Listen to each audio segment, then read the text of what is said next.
All right, so now we are done with the 1950s. We're going to move into the 1960s.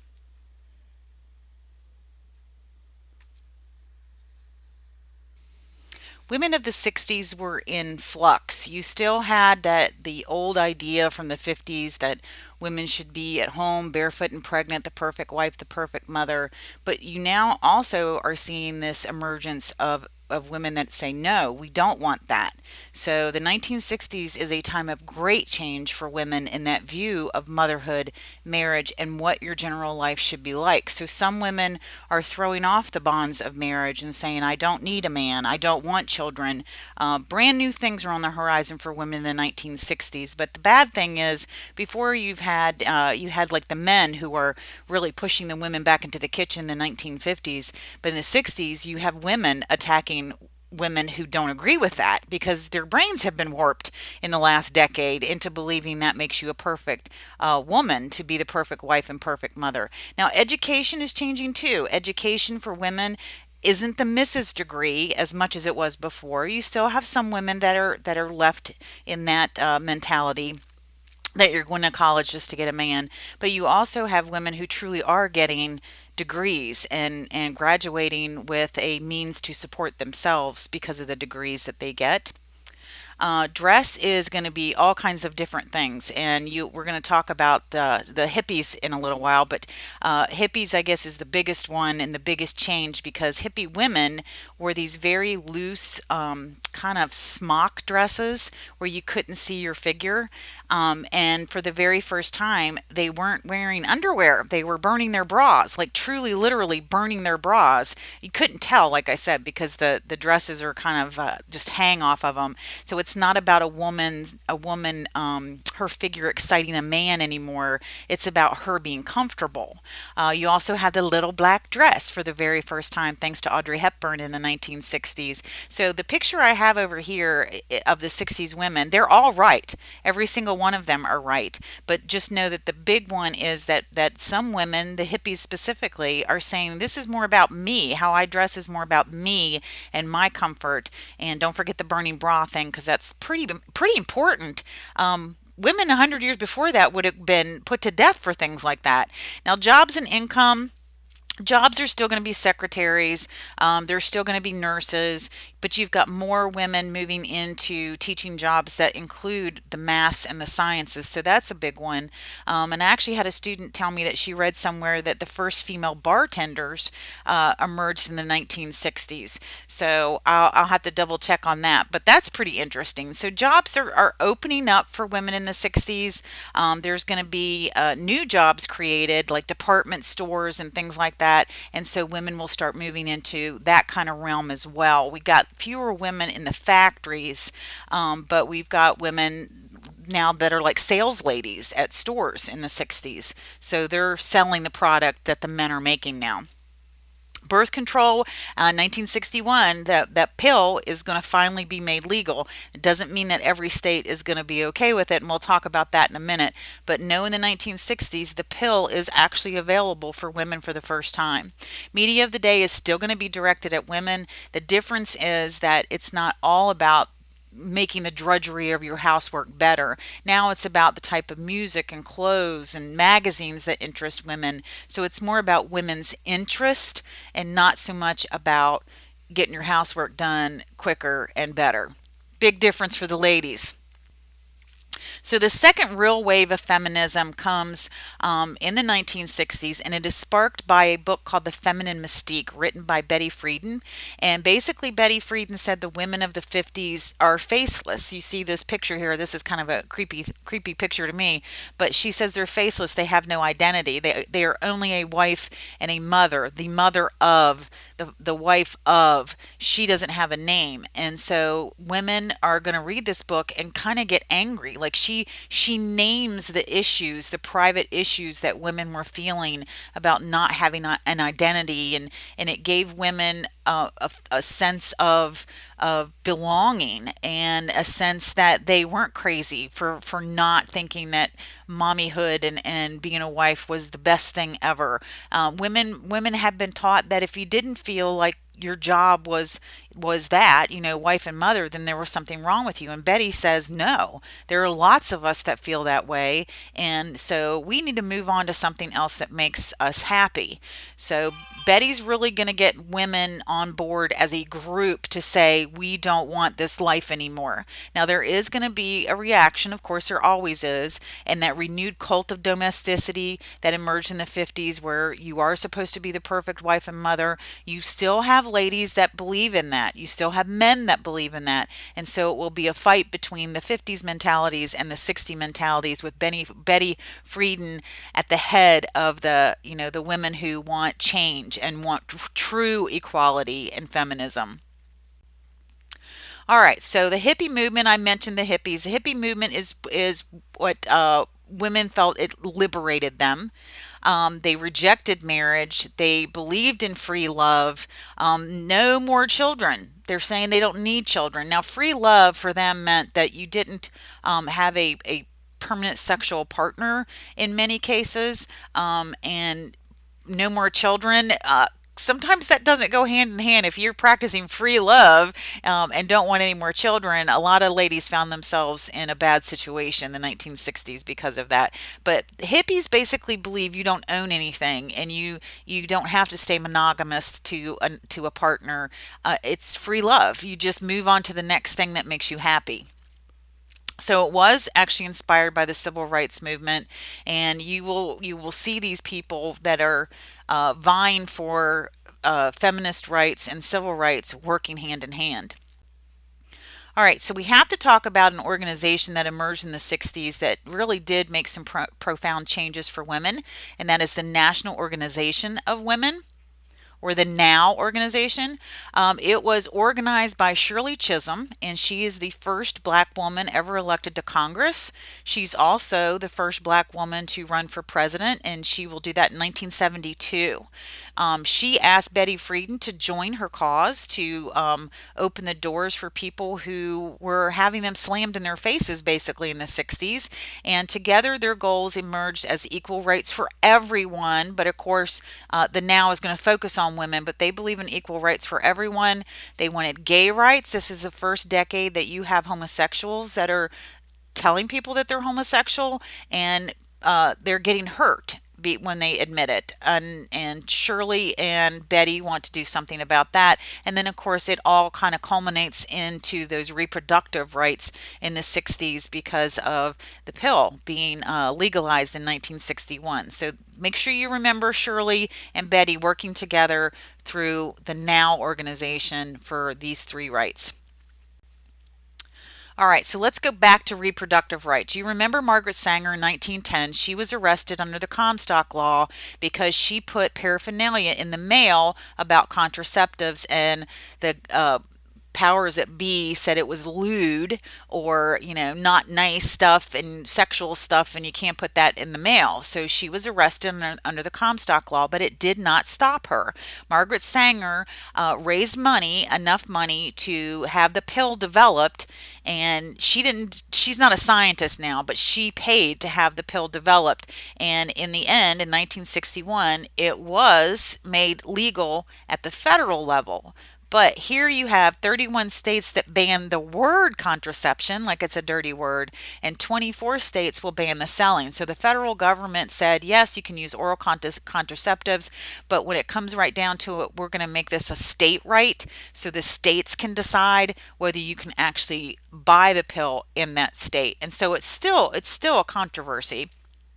And it comes to a head in a Supreme Court case, Estelle Griswold versus Connecticut in 1965. Estelle was the director of Planned Parenthood for married couples, and she was taken to court for interfering with a married couple and their decision to use birth control or not. And it makes it all the way to the Supreme Court. And the final decision says that the Constitution protects the privacy of this married couple.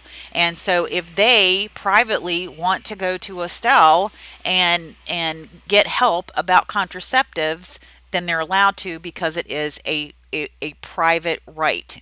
You're making decisions about your own private sexual health in your own home. And so it is going to be it's a big win for the people who are fighting for rights for women. All right, so let's go into a little sideline here. We're not going to have a counterculture in every decade, but we have to talk about the countercultures in the 1960s because there were so many of them. And just remember that a counterculture is a way of life that seems to go against the norm in society, and these are wide range groups. You could talk about the KKK being a counterculture, absolutely. Goth kids, I know that's not a big thing anymore, but it was at one time. When I was a kid, it was the grunge kids. You dressed like you had just walked out of a filthy job at a factory. Grunge. Those are all countercultures, and that idea of being a separate entity amidst the norm really came to life in the 1960s. So it was youth based, of course. It is inspired by these things that you see in front of you. And one of the big things is that threat of nuclear war. You have to remember that people of the 1960s, they are still in the heat of the Cold War. Oh, that was kind of funny, the heat of the Cold War. Anyway, I'm smarter than I thought I was. Anyway, the threat of nuclear war made you feel like you might as well do everything that makes you feel good. If you enjoy it, absolutely do it, even if it's, to your detriment, because none of us are going to grow to be very old. We're all going to die in a nuclear war. So that free love, absolutely. Why shouldn't you have multiple sexual partners? There's not going to be any ramifications because we're all going to be dead in a few years. So that threat of nuclear war, I really think was the biggest reason for that hippie movement and the free love and the not owning anything. Vietnam, of course, is going to be a big deal, and we'll get more into that in a minute. But Vietnam kind of pitted the youth in the country that would be doing the fighting against the adults in the country, and we didn't have that before the hippie inspired generation. We didn't have kids that talk back to their parents, but now we've got kids that are saying that our men are bad because they're making people fight in Vietnam. Civil rights is an easy one. In education, the educated group is saying things like, why are we holding women back? Why can't women do this? Why are we still separating black and white? Because they're educated, and now they realize how stupid it is. So you've got all of this culminating together in the youth. So let's get a little deeper into the values and behaviors of this youth inspired generation. Don't forget about the beatnik groups that lived amongst this generation, and they're the ones that basically just can't stop talking about how horrible life is and all the crimes against humanity. Don't forget Jack Kerouac.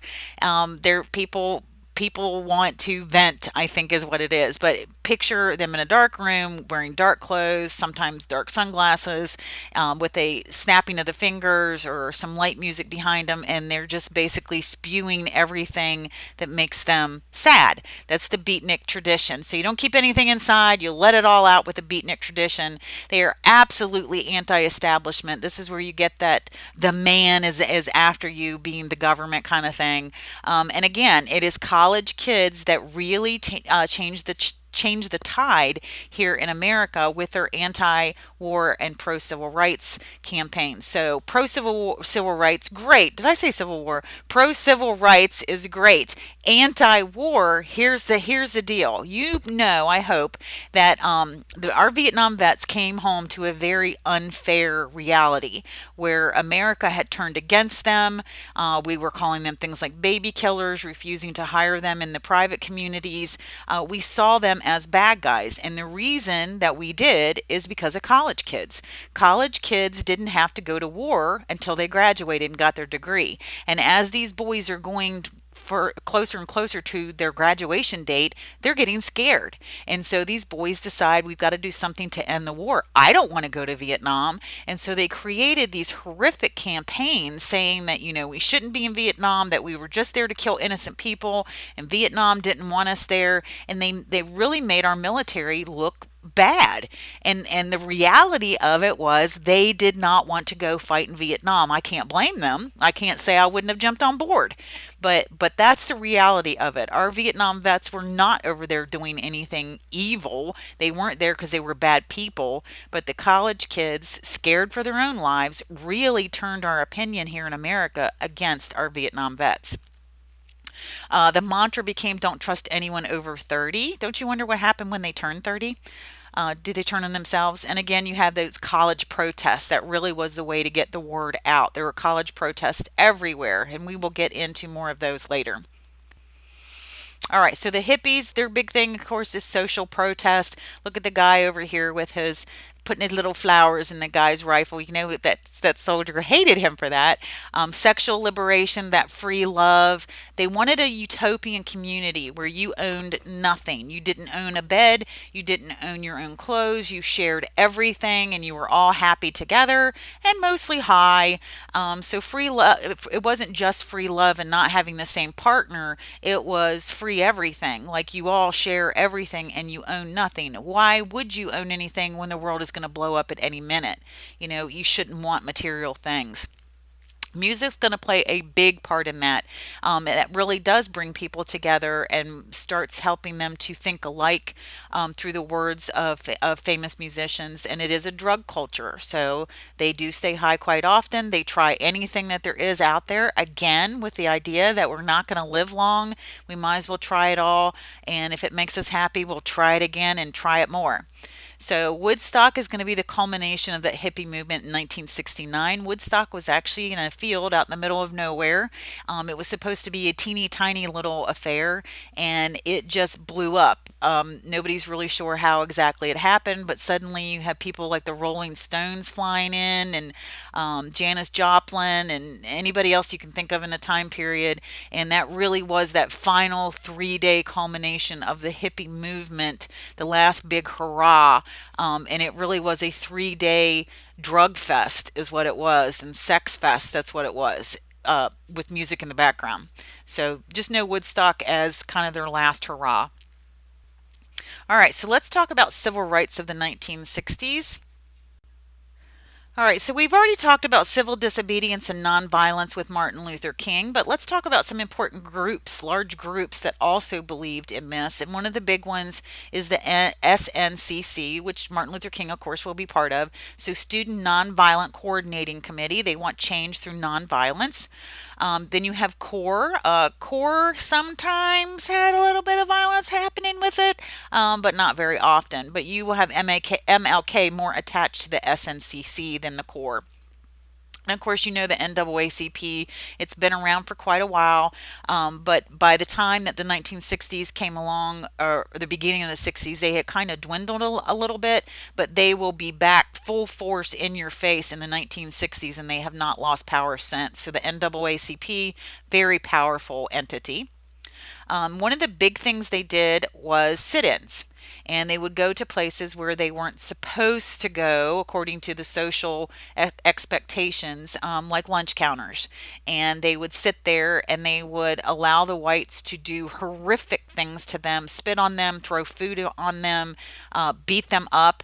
And they were never to fight back. And they did not fight back. And I will attach a video clip of this specific lunch counter here in Greensboro, North Carolina, Woolworth's lunch counter, in 1960, and you can see a video of what these people sat through. And notice as you watch that video, that those kids do not fight back. They do not fight back. They just sit there and they take it.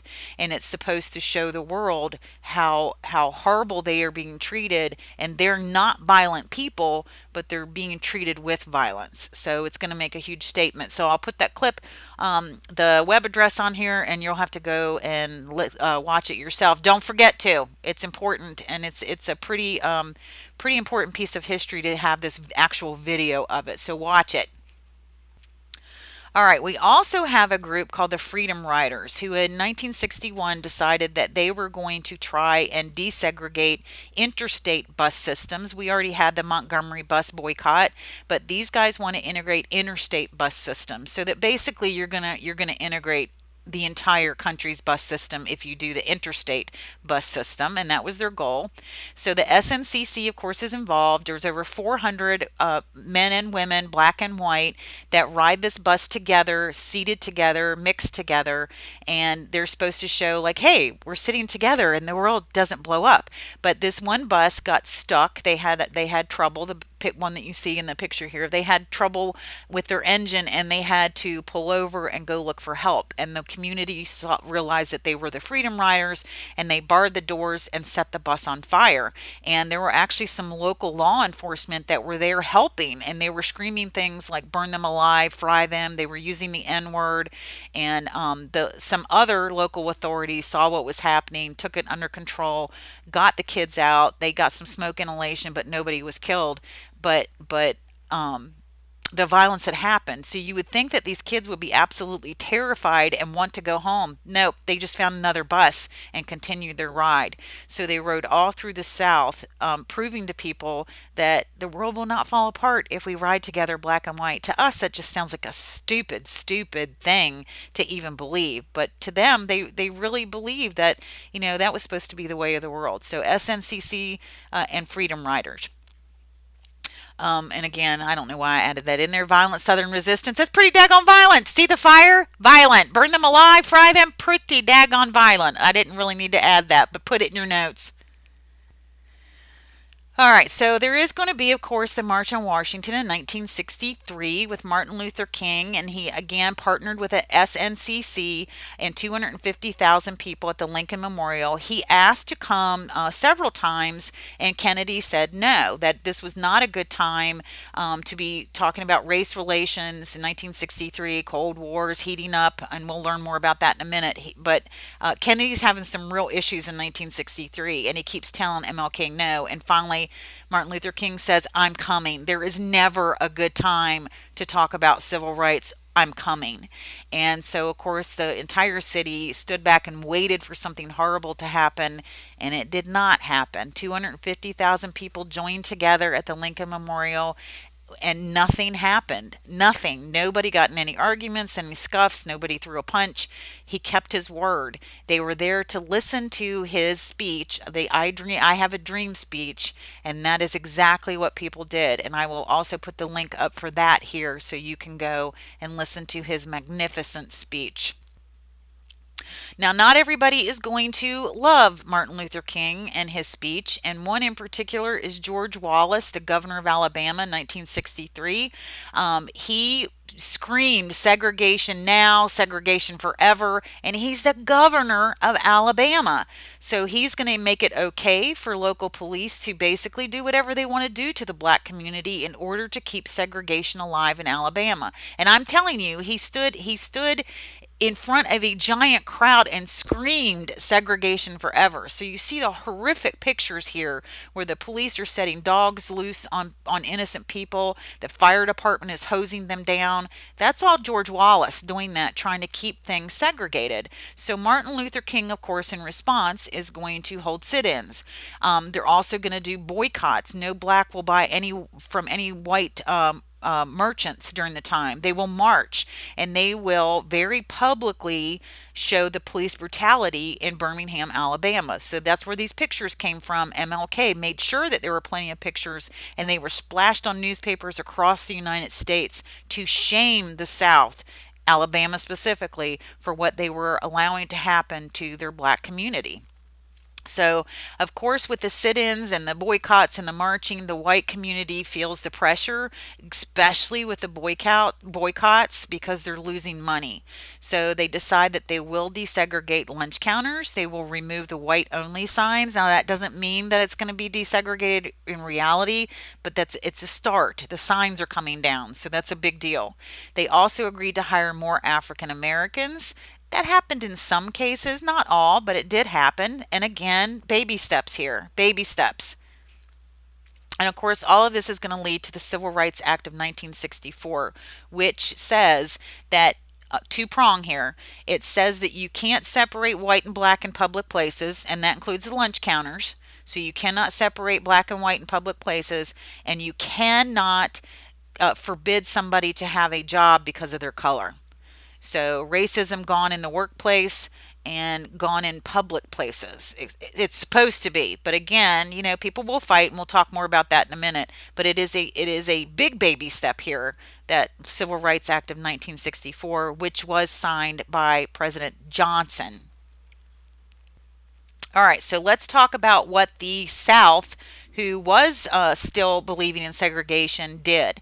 A KKK group came together in Birmingham, Alabama, to the 16th Street Baptist Church.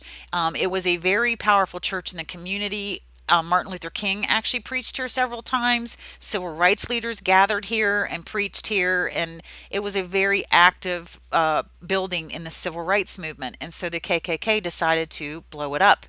And they did it on a Sunday, because what they wanted was to blow it up early in the morning and then have the black community, come to the church for church services, and they would see the devastation firsthand. They wanted them to actually be there and see it, to demoralize them. What they didn't know is that 4 children had gone in really early to set things up for one of the nurseries taking place in the church that day, and those 4 children were all killed by the bomb. And so you see the placard here that the church has been rebuilt, and the placard of the children who were killed is still there today. So 4 children are murdered when they blew up the bomb. Another unbelievable act of Southern response came in the form of the death of Medgar Evers. He was assassinated in 1963. Medgar was a lawyer, pretty successful lawyer in Mississippi, and there was a very, very public case that he was a part of. He doesn't win the case, but it makes him very, very famous, and it makes him a lot of enemies in the white community. And so Byron D. LeBeckwith, this man that you see down here on the bottom, decided that Medgar needed to die. And so he waited for Medgar to show up at his house, came home from work that day, and Byron shot him in the back with a high powered rifle. It did not kill Medgar right away. His children had come out to meet him. He's crawling in the dirt with his last, giving his last few breaths, trying to get his daughters to go back inside. They see what happened. They serve as witnesses, of course. But when it comes to court, it's the word of 2 little black girls against a white man. And so he's not going to be found guilty, Byron D. LeBeckwith. Of course, Medgar died in his driveway in the dirt. Um, Totally, totally disgraceful way to end this story. But there was some new evidence, and no, I don't know exactly what it was, but there was some new evidence found not long after this trial in 1964. So 30 years later, somebody found some new evidence and convicted Byron D. LeBeckwith in 1994. So 30 years. This man was free for 30 years before he was finally put in prison. And if memory serves me right, I believe he only served a year before he died of lung cancer. So in the end, he got his. But what is this big case that made Medgar Evers a target for Byron D. LeBeckwith and just white hatred in the South? This case came in the form of a little boy that you see here at the bottom named Emmett Till. Emmett Till was not actually even supposed to be in Mississippi. He didn't live there. He was visiting an aunt for the summer. He lived in the north where things are a little bit different. And when he came to visit his aunt, she asked him if he would go to the local store and buy her a few things. And so he was a good kid. Sure, he's going to go to the store. So he goes to the store and he meets this woman that you see on the screen in front of you. She is the owner of the store, and he asked her where a few items were, and she told him, and he thanked her and winked at her. And she went to her husband, who also owned the store, and completely changed the story around and made it sound like this little 14-year-old boy hit on her and said lewd things to her, just totally blew it out of proportion. So this man and this woman's husband and this woman's brother go hunt Emmett Till down. They pop his eyes out. They strip him down naked. They kick him. They beat him. They hang him, not till he's dead, just to be mean. They hung him, and then they tied a 75-pound cotton gin fan to his body, and they wrapped barbed wire around him to hold that fan against his body, and they made him walk a couple miles like that, naked, wrapped in barbed wire, to the local riverbank, and they kicked him in. So you can imagine what this poor child looked like. So when his body was discovered, and I'm going to show you a picture, it's bad. So if you don't like stuff like that, turn away. I'll tell you when it's gone. When they found his body, this is what it looked like. His mother insisted that the casket be an open casket so that people could see what they had done to her baby, her innocent little baby that did no wrong. That's what they did to him. All right, it's gone if you didn't want to look. So of course there will be a trial. We know who did it. Everybody knows who did it. The woman even got up and said, "This is my fault. I shouldn't have said the things that I said. He really didn't do any of those lewd things that I said." So it was a pretty hot trial, but in the end, no one got convicted for it. Do you know why? Because Emmett Till's body was so badly disfigured that the judge and the jury said you could not positively ID him as Emmett Till. And so therefore they did not have a body. And without a body, they couldn't convict anybody. How ridiculous is that? This is the Southern people protecting their own white community. That's what it was. So Emmett Till, he will go down in history as a just unbelievable reminder of what hate can do to a community, and how innocent children and other innocent people can get caught up in this. But nobody served any time for Emmett Till. But Medgar Evers was the guy who was trying to convict the white men for his death, and that's what made Medgar famous, and that's why he was murdered by Byron D. LeBeckwith. All right, so we're not done yet with the South. There is other Southern response that is going to get a much more positive effect in the end, and one of them is a march for voting rights from Selma to Montgomery, Alabama. And by the time in 1965, you remember George Wallace, segregation forever. By the time 65 came around, only 3% of the black community that was supposed to be able to vote was actually voting. They were terrified to vote. And so Martin Luther King and others decide that they're going to make a show of it, and they're going to do this march. And along the way from Selma to Montgomery, anybody that wanted to could join the march and say to the white community, we will vote in numbers, we will make sure that we are protected, we are all going to vote. And MLK heard that the National Guard was being called out, and he thought that this was a good thing. But the National Guard did not help escort them all the way into Montgomery. They attacked them on the Edmund Pettus Bridge and turned them back to Selma. And so it will be Lyndon Johnson who gets into this. He sends military in, and they finish their march. And at the end of it, you see the quote that he says here, and the Voting Rights Act is of 1965 is put in place, and now it is illegal to in any way discourage any voter, black or white, because of this march from Selma to Montgomery, Alabama, and that is MLK. So there was some positive in the South, even on top of that negative. And don't forget Johnson once again, Voting Rights Act of 65. He did the Civil Rights Act of 64, and he's going to do more. All right, so we have to talk about Malcolm X. Malcolm X was killed in 1965. He is often given, I don't want to say credit, and I don't want to say blame, but many people saw him as a violent man, and he was part of this new thing called Black Power and the Black Power movement, and he did it through his Black Panther Party.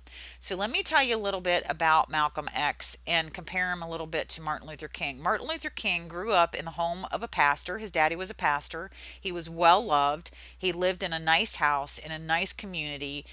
He didn't see a lot of the evils of racism as he was growing up. He grew up loved and safe, and with the belief that he could change the world for the better. Now, Malcolm X, on the other hand, his father was one of those people that was trying to make change, and his dad finally made the wrong person mad, and they ended up burning Malcolm X's house down, not once, but 3 times. Finally, when Malcolm was a very young teenager, his father was tied to a railroad track and a train ran over him. So Malcolm grew up in violence and fear, and saw the evils of what the whites were doing to the blacks, to his own house, to his own father. And so, does he have a lot of hate in him? Yes, he does. And he does promote violence until something in his life changed and he decided that he was going to be a Muslim. So, of course, Muslims are not supposed to be violent people. That little teeny tiny group of people out there that call them, call themselves the real Muslims that are going to kill all the infidels, being, white America. He's not like that. He finds peace, and he loves the way that Muslims carry their religion around so openly, and that they practice it so openly with the praying 5 times a day publicly kind of thing. He fell in love with that, and so he fell in love with the peace of it. So he decided to be a Shiite Muslim. So a Shiite Muslim is that very small group of Muslims who believe that the leader of the Muslim community should be the bloodline of Muhammad. So that's going to be a much smaller group. And it just so happens, and I'm not bad mouthing Shiites at all, I'm just saying that when some radical Muslim decides to do something horrible, it's usually from the Shiite section of Islam. Not always, and I'm not saying they're all bad in any way whatsoever, but usually when there's a troublemaker, more often than not, he's from the Shiite group. So Malcolm actually visited Mecca, and he talked with some Shiites, and whatever happened over there, he decided that he would rather be Sunni. So Sunni are the ones who think that the leader should be elected. It doesn't have to go through the bloodline of Muhammad. And so he comes back to America, a Sunni Muslim, and he's preaching peace. He's actually working with Martin Luther King. I think he could have done amazing things partnering up with Martin Luther King, but a Shiite Muslim who was angry that he switched to Sunni shot him. So Malcolm X is actually going to be killed by a Shiite Muslim. Sad to say, because I think he could have done great things. All right, now Martin Luther King is going to follow him into death 3 years later in Memphis, Tennessee. James Earl Ray shot Martin Luther King as he was giving a speech in Memphis, Tennessee. And of course, across the United States, people are going to just raise all kinds of cane. And Johnson himself came on the radio and television and said, please don't do anything crazy because of this. Martin Luther King was the apostle of nonviolence. He would not want violent things to happen because of his death. And of course, it didn't do any good. There were race riots all over the place because of Martin Luther King's death. And so, because of that, Johnson had been working on a Fair Housing Act where you can't discriminate based on color about who can live where. And so he really pushed this through and kind of did it as an honor to Martin Luther King and to quiet things down. Even in death, this man is doing good things for the community. Everybody just needs to chill out. We got a Fair Housing Act kind of thing. Again, this is Johnson. So it's the third thing that he did for civil rights. And he did it in the name of MLK. And it did settle things. It did. All right, so let's summarize what Johnson did now. He did the Civil Rights Act in 64. You can't separate public places. You can't discriminate for job placement. Voting Rights Act in 65. That's pretty self-explanatory. And then the Fair Housing Act in 1968 at the death of Martin Luther King. Those are all Johnson. Make sure you know they're Johnson. People want to give Kennedy credit for these. Kennedy didn't do it. He's dead. He didn't do it. Moving on. All right, so now we finally get into the 1960s politics and the Cold War. Here we go. So now we get into the presidency of John F. Kennedy. Now, he was elected in 1960. It really kind of shocked old America. He was Catholic, and I know that doesn't seem like a big deal today, but it was a really big deal back then. He was the first Catholic to ever be elected president, and he was young. So it was kind of a shock. How did that happen? A lot of it came from the televised debates that he had between him and Nixon, and I will put the web address here. You should go look at it. Nixon seems nervous. He seems not very well composed. He's actually sick. He was sick, like flu like sick, and he didn't believe in makeup, and so he looks kind of haggard and not with it. And Kennedy just looks like this brilliant young man, full of energy. He made us all feel like we had something to look forward to, the first taste of optimism in America. He made us all think that maybe everything was going to be okay. Maybe we weren't going to get blown up by the Soviets. He was just this young, energetic politician, and he was a feel good guy. So watch that debate, and we'll talk some more about him.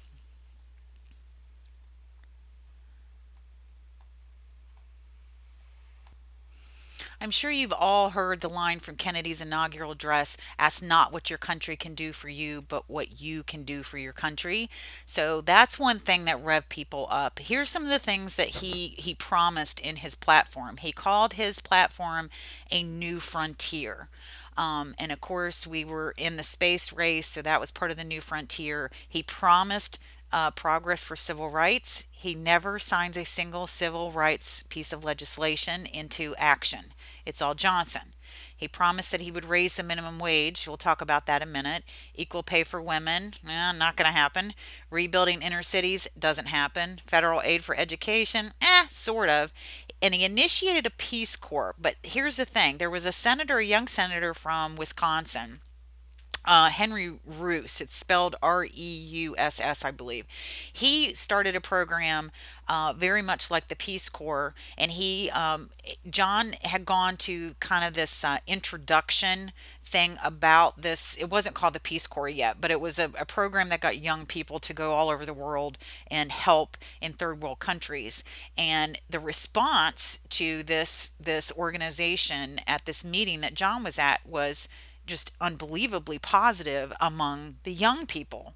And so he's saying to himself, okay, I am I'm the youngest guy to ever run for the presidency. I could really use that young vote. So how about if I steal Henry's idea from Wisconsin and make it a national thing, and we will call it the Peace Corps. And so he made that part of his inaugural address. It was not his idea, it was Henry's. And he really thought that by saying that he was going to develop this, he would get the young vote. And by golly, he did. And then he wants the old vote. So he's going to develop a Medicare program to assist the elderly. This was something that was coming actually out of the New Deal program. He's just going to morph it and change it a bit to fit the society of the 1960s. So let's see what he gets done.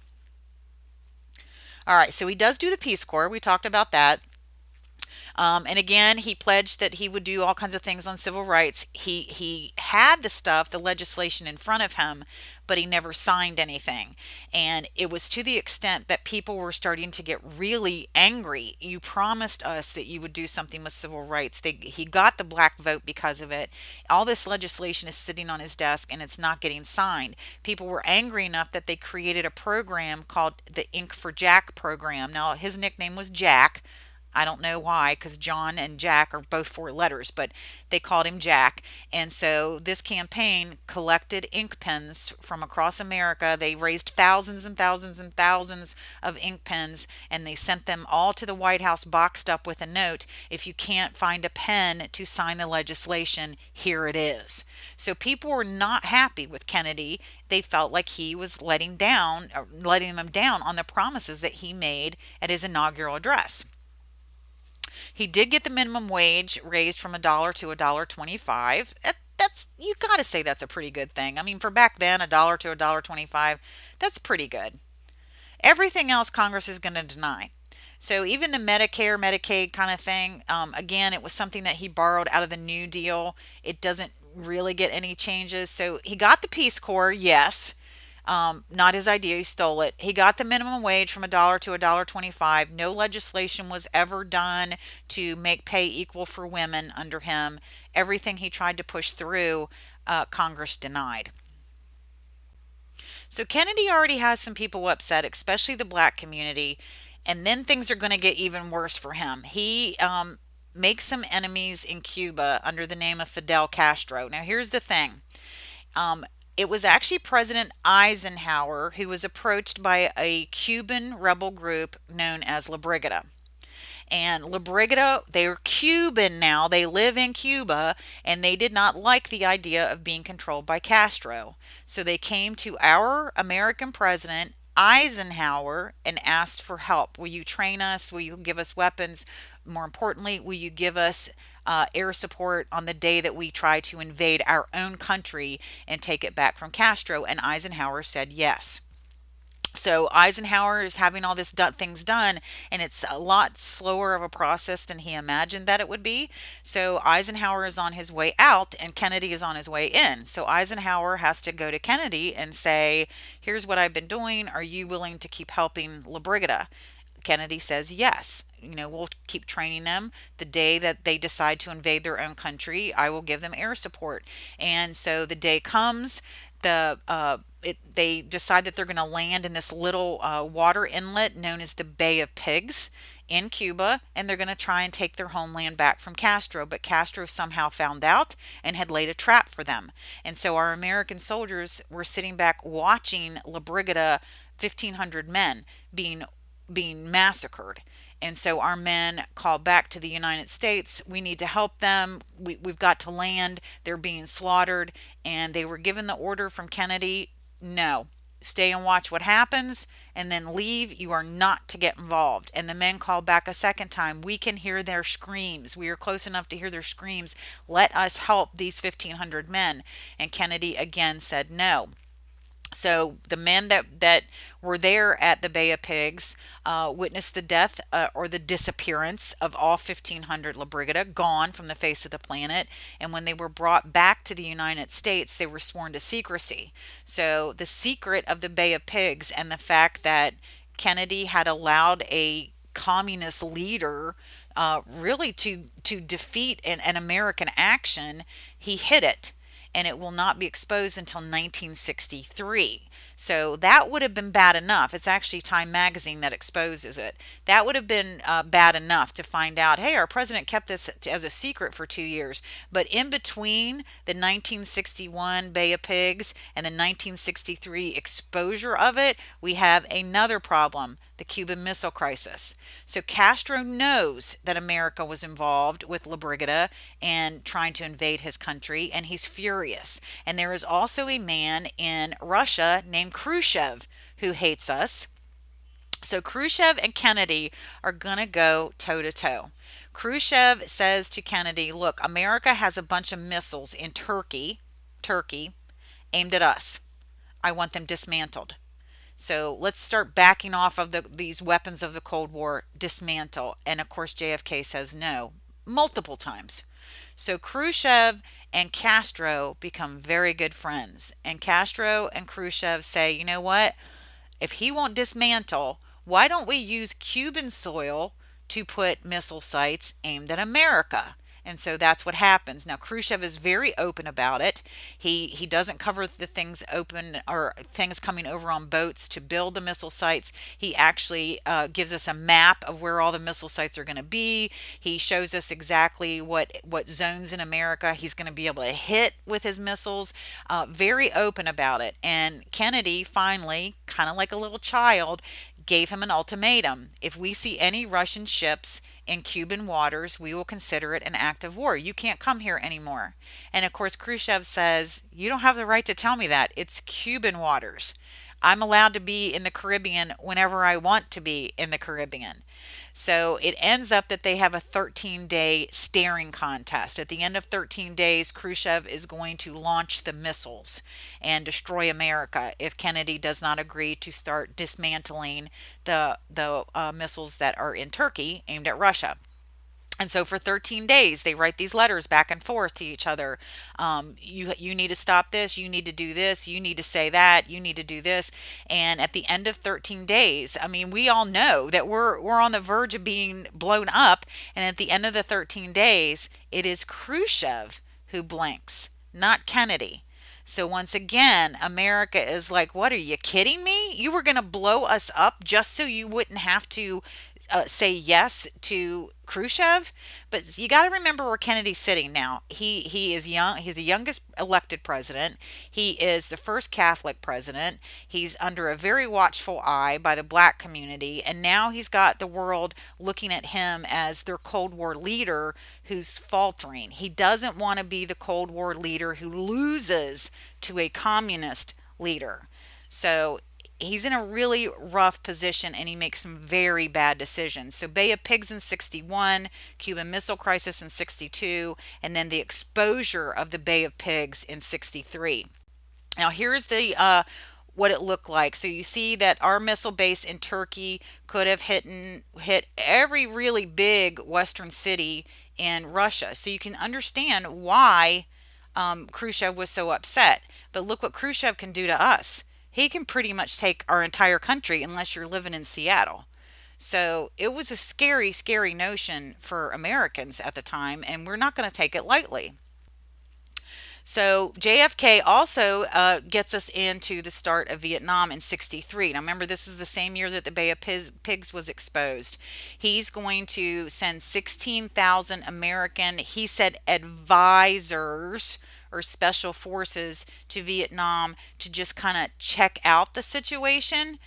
Absolutely a lie. My dad was one of the 16,000. He was barely 18. I think he might have actually still been 17 when he actually set foot in Vietnam for the first time. He wasn't an advisor. He wasn't a special forces. He was a ground grunt sent there to kill Ho Chi Minh and any other Vietnamese that was against America. So he actually is the president who got us into Vietnam, JFK, but he was lying about it. So another thing to make America not like this guy so much. We were actually screaming for impeachment. Get rid of this man. He has no idea what he's doing. And then he gets killed. So we know that the assassination of JFK is still a mystery. They say that it was a lone gunman that did it. Lee Harvey Oswald, 1963, Dallas, Texas parade. You know that story, and I'll put the web address up here. All the kids always like to see him get shot. So if I can, if I can find that web address, I'll put it up for you so you can go watch it. But it is mysterious. Why could one man have done this? Was it just one man? Was Johnson actually involved? Was Jackie Onassis actually involved in it? Lots of mystery. The woman who did his autopsy had never done one before. She lost his brain. Just all these weird things. So that would have been one thing to make America. Our president is shot in the head in a very public way. That would have been one thing to make Americans go, well, maybe he wasn't such a bad guy. He is dead after all. But this is the thing that really changes our attitude towards Kennedy. His youngest child, John, as the coffin is coming by in a parade style. Jackie, you can see from the picture, has no idea where she is. Carolyn, his sister, is not paying any attention. Um, and Bobby, the JFK's brother, is just devastated too. They're not watching him. He sees John sees the men all saluting when this thing goes by. So he steps forward and salutes the casket of his father all by himself. And a photographer snapped this picture. It was on the news that night across the entire country and the world. And everybody went, "Oh, JFK was such a good man." And so he goes down in history as one of our best presidents. And nobody can tell you why. That's why. That picture right there is why. There you go. All right, so immediately we're going to have to swear Vice President Johnson in as the president. So they are brought on board. This is Air Force One that you see, the airplane Air Force One. And Jackie has not even had time to change her clothes. Now she is splattered with the blood of her husband. She had to jump and was dragged across the back of the car to safety. And now within hours, she's on Air Force One swearing in another president. So her husband, she doesn't even know where his body is right now or anything. And she's standing there with blood all over her, swearing in the new president. A photographer was allowed to come in, but they made the deal that, you can only get her from the waist up. We don't want the blood in the picture. And you can see the look on her face, like she doesn't have any wherewithal of what's happening. She's just in complete shock. But Johnson's now president. All right, so what happens to Lee Harvey Oswald? He's killed 2 days later by Jack Ruby, and then Jack Ruby dies 3 years later of lung cancer, waiting for a new trial. So you've got boom, boom, boom, three men gone in 3 years. Anybody that really might have known what was going on. Why did Jack Ruby kill Lee Harvey Oswald? There was no like explanation of why he killed him. Why did Lee Harvey Oswald kill Kennedy? No explanation. So the mystery of all of this has also culminated into making Kennedy a president whose name we will never forget. So let's get into Johnson's presidency. So of course he's president when JFK is shot as vice president. This guy was he was very aggressive in his desires to change things, and that's part of the reason why he's going to get so much done for civil rights. Now he is going to run for president on his own in 1964. So he's only been president for about a year, and it's time to run. It's time to actually run, and he will win by a landslide. And there is a commercial that really has a large part to play in him winning by such a large margin. And that commercial was only shown once, but it did the deed. So here's the link for it at the bottom. Go watch that, freeze it, watch it, and then come back and we'll talk some more about Johnson. It's very interesting. All right. So again, don't forget that he did had three major civil rights victories. And here's those again and the dates again. So yes, you do need to know them. All right, he created something he called the Great Society. And here's some of the things that took place under his Great Society. He took a war on poverty, expanded the New Deal programs such as Medicare and Medicaid. He created Head Start and additional funds for education, and federal funds is what that FED is. Sorry, I should have spelled it out. But Head Start is still around today. So kids, especially kids that are at an economic disadvantage, can start school before school actually really starts. So before kindergarten, they are sent to Head Start to kind of get a jump on things because they may be a little bit behind their peers at that point. And so it's supposed to help them start with a level playing field in kindergarten. So a very innovative idea. He also, for the first time in many years, ended all immigration quotas, even against the Chinese. Johnson wasn't afraid to tell people that we were going into Vietnam. He wasn't sneaking people in. He said, hey, we're going to Vietnam. There was a skirmish that took place in the Gulf of Tonkin, and he had Congress pass the Gulf of Tonkin resolution, which basically said we're not declaring war, but we're going to give the president the right to act as if we're in at war. And so we do go to war, we just never claim it.